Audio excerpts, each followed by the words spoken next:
Hello. In January, I created a morning routine for me. Now I realize how life transforming it is. അതായത് ഞാനിപ്പോൾ ഒരു 5:30 ആകുമ്പോഴത്തേക്ക് രാവിലെ എണീക്കാൻ വേണ്ടി ശ്രമിക്കാറുണ്ട് കേട്ടോ. ഇത് ഞാൻ പേർപ്പസ്ഫുള്ളി ചെയ്യുന്നതാണ്. കാരണം ലൈഫിലൊരു ചേഞ്ച് കൊണ്ടുവരണം എന്ന് വിചാരിച്ചിട്ട് ഞാൻ ചെയ്യുന്നതാണ് കേട്ടോ. അങ്ങനെ ഞാൻ ഫ്രഷൊക്കെ ആയതിനു ശേഷം നിസ്കരിക്കാനുണ്ടെങ്കിൽ ഒലുവൊക്കെ എടുത്ത് നിസ്കരിക്കാൻ വേണ്ടി നിൽക്കും. ശരിക്കും ഈ പ്രയർ എനിക്കൊരു മെഡിറ്റേഷൻ പോലെയാണ്. കുറച്ചധികം നേരം ഞാൻ നിസ്കാരപ്പായലിരുന്ന് പഠിച്ചവനോട് സംസാരിക്കാറുണ്ട് കേട്ടോ. പരാതിയും പരിഭവവും മാത്രമല്ല, പഠിച്ചോ നൽകിയ അനുഗ്രഹങ്ങൾക്ക് നന്ദിയും പറയാറുണ്ട്. കാരണം ഗ്രാറ്റിറ്റ്യൂഡ് നമ്മളെ ലൈഫിൽ നമുക്ക് സമാധാനമായിട്ടിരിക്കാൻ അത്യാവശ്യമായിട്ടുള്ള കാര്യമാണ്. അതിനുശേഷം ഞാനിപ്പോൾ കുടിക്കാറുള്ളത് ചിയാ സീഡ്സ് ഇട്ടിട്ടുള്ള വെള്ളമാണ് കേട്ടോ. ഇടയ്ക്ക് ജീരക വെള്ളവും അതുപോലെ തന്നെ കറുവാപ്പട്ട തിളപ്പിച്ച വെള്ളമൊക്കെ ഇടയ്ക്കിടയ്ക്ക് മാറ്റി മാറ്റി കുടിക്കാറുണ്ട്. എന്തായാലും ഒരു മോർണിംഗ് ഡ്രിങ്ക് ഞാനിപ്പോൾ ഡെയിലി ഫോളോ ചെയ്യാറുണ്ട്. ചിലപ്പോൾ കുറച്ച് നേരം ഇരുന്ന് വായിക്കും, ചിലപ്പോൾ എന്തെങ്കിലുമൊക്കെ കുത്തിക്കുറിക്കും.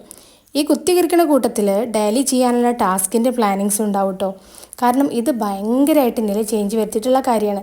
കാരണം ഞാൻ എല്ലാ ദിവസവും പ്രോക്രാസ്റ്റിനേറ്റ് ചെയ്ത് നീട്ടി നീട്ടി വെച്ചുകൊണ്ടിരുന്ന കാര്യങ്ങളൊക്കെ ഇപ്പോൾ കറക്റ്റായിട്ട് ചെയ്യാൻ വേണ്ടിയിട്ട് ഈ പ്ലാനിങ് എന്നെ ഹെൽപ്പ് ചെയ്യാറുണ്ട്. അതിനുശേഷം ഞാൻ ചെറുതായിട്ടൊന്ന് വർക്കൗട്ട് ചെയ്യും. അങ്ങനെ വർക്കൗട്ട് എന്നൊന്നും പറയാൻ പറ്റില്ല, എന്നാലും ഒരു 20-30 മിനിറ്റ്സൊക്കെ കുറച്ചൊന്ന് വേർക്കുന്ന രൂപത്തിൽ കാര്യങ്ങൾ ചെയ്യാറുണ്ട്. അതിന് എക്സസൈസ് ഒന്നും തോന്നാത്ത വിധം ഞാൻ വല്ല പാട്ടൊക്കെ ഇട്ട് എന്തെങ്കിലും ഡാൻസൊക്കെയാണ് അധികവും ചെയ്യാറ്. ഇനി അതൊന്നും അല്ല, പെട്ടെന്നൊരു നോസ്റ്റൊക്കെ അടിച്ചു കഴിഞ്ഞാൽ സ്കൂൾ പഠിച്ചിരുന്ന ടൈമിൽ സ്കൗട്ട് ആൻഡ് ഗൈഡ്സിൽ ചെയ്തിട്ടുണ്ടായിരുന്ന നമ്മുടെ BP6 എക്സസൈസ് ചെയ്യും. അത്യാവശ്യം ശരീരം വിയർക്കാൻ ഇത് തന്നെ ധാരാളം. ഇനി ഇത് കഴിഞ്ഞാൽ രാവിലത്തെ മെയിൻ ടാസ്ക്കായി, അതാണ് ബ്രേക്ക്ഫാസ്റ്റ് പ്രിപ്പറേഷൻ. ഇതിന് വേണ്ടിയിട്ട് ഞാൻ തലേന്ന് തന്നെ ഒരുങ്ങി വെക്കും. കാരണം രാവിലെ എണീറ്റ് കഴിഞ്ഞാൽ എന്തൊക്കെ ഉണ്ടാക്കേണ്ടതെന്ന് ഒരു ഐഡിയ ഉണ്ടാവില്ല. അപ്പോൾ പിന്നെ തലേന്ന് തന്നെ എന്താ രാവിലെ ഉണ്ടാക്കേണ്ടതെന്നുള്ളത് ഏകദേശം ഒന്ന് പ്ലാൻ ചെയ്ത് വെക്കും. അപ്പോൾ ഇന്ന് ഞാൻ തയ്യാറാക്കാൻ പോകുന്ന ഭൂരിയാണ് കേട്ടോ. അപ്പോൾ ഭൂരിക്ക് അങ്ങനെ ഞാൻ റെഡിയാക്കിക്കൊണ്ടിരിക്കുകയാണ്. പിന്നെ ഹാദിനെ എണീപ്പിക്കണം, ഓൻ്റെ കാര്യങ്ങളൊക്കെ ഉണ്ട്. അപ്പോൾ ഓൻ്റെ കാര്യങ്ങളൊന്നും ഞാൻ അറിയേണ്ടതില്ല, ഓൻ്റെ കാര്യങ്ങൾ മൊത്തം ഇക്കയാണ് രാവിലെ നോക്കുന്നത്. സോ ഇതിൻ്റെ ഒരു ഐഡിയൽ മോർണിംഗ് റുട്ടീനാണെന്നൊന്നും പറയാൻ പറ്റില്ല. പീരിയഡ്സ് ആയാൽ ഇത് ടോട്ടലി താളം തെറ്റും. ഞാനിതൊക്കെ പേർപ്പസ്ഫുള്ളി ചെയ്യുന്ന, കാരണം എനിക്ക് ചേഞ്ച് കൊണ്ടുവരണമെന്ന് എനിക്ക് തന്നെ തോന്നിയതുകൊണ്ട്.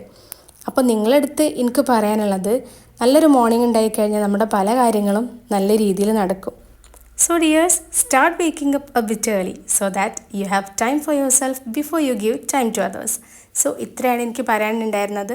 അപ്പോൾ ഇന്നത്തെ ഈ ഒരു മോർണിംഗ് റുട്ടീനും കാര്യങ്ങളൊക്കെ നിങ്ങൾക്ക് ഇഷ്ടമായിട്ടുണ്ടെങ്കിൽ നമ്മുടെ ചാനൽ സബ്സ്ക്രൈബ് ചെയ്യാൻ മറക്കണ്ട. അപ്പോൾ അടുത്ത വീഡിയോയിൽ കാണാം. അതുവരെയും ടേക്ക് കെയർ. ബൈ.